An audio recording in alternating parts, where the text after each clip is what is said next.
I always remember Saw 3 being my favourite of them all, despite critics saying that the downfall started here. Movie rule of 3, right? It might have something to do with the fact that this was the first one that I saw, pun intended, at the cinema, something that I maintain to this day heightens an experience. It also ramped up the violence so much, and younger me wanted to be recalled by it. For anyone who knows me, that will make no sense whatsoever. I'm not exactly good with violence normally. So what could the third installment offer that wasn't seen in the first two? What role will Amanda play? Here's my review of Saw 3.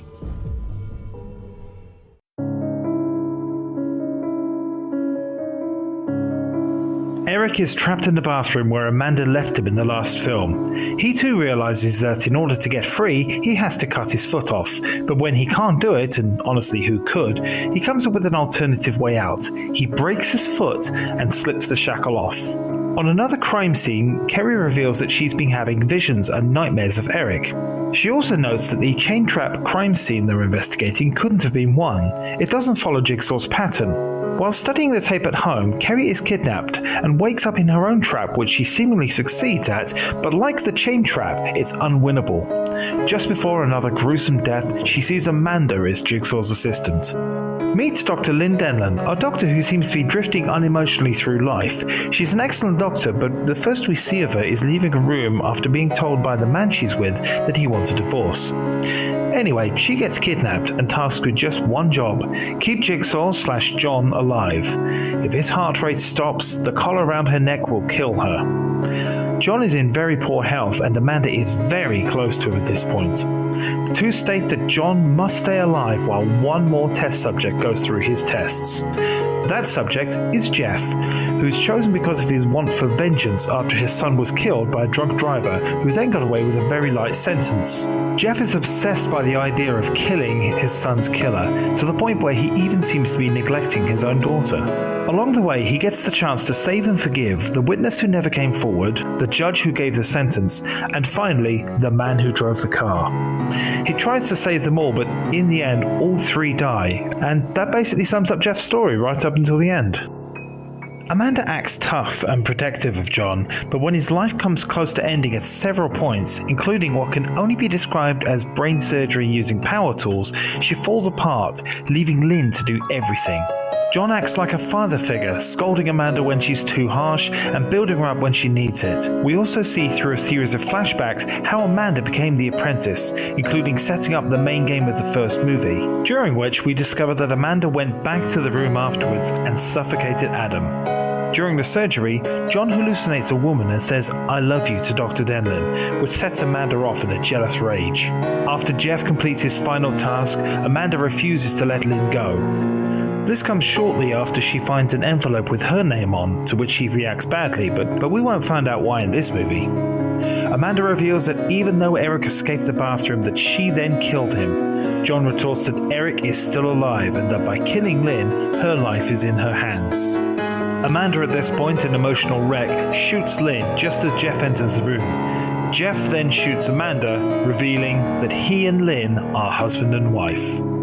With Amanda laying dying on the floor, John reveals that Amanda's test was to keep Lynn alive, to show compassion for another human. After all, her tests were unwinnable. As Amanda bleeds out, John utters the words, "Game over." John then gives Jeff a chance to either kill him or forgive him.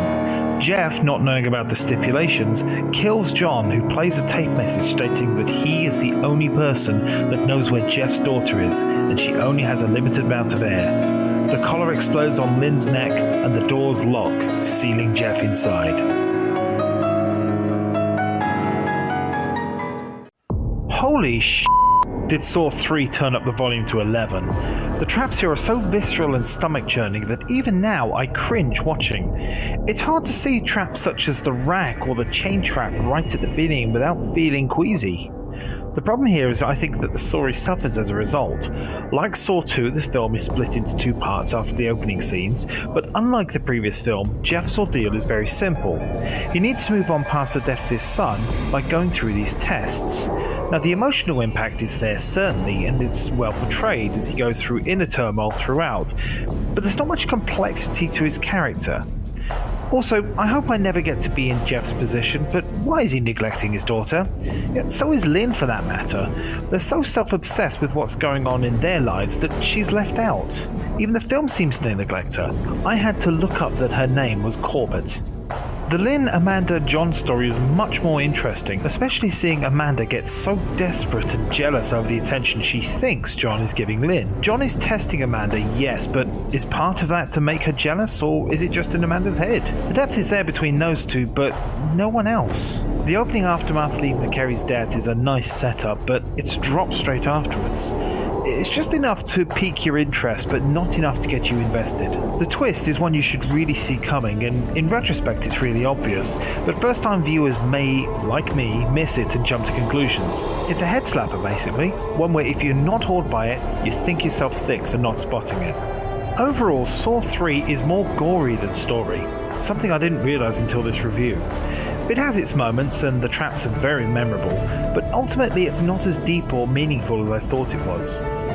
Sometimes dissecting something leaves you disappointed, a bit like seeing how bacon is made. I really fancy a sandwich right about now. When I first saw Saw 3, I thought it was the end of a neat trilogy showcasing the Jigsaw Killer. Boy was I wrong. Saw 4 is next to be tested. Will it stand up to scrutiny or be ripped to shreds? Join me next time for Saw 4. But for now though, thank you very much for watching. See you soon.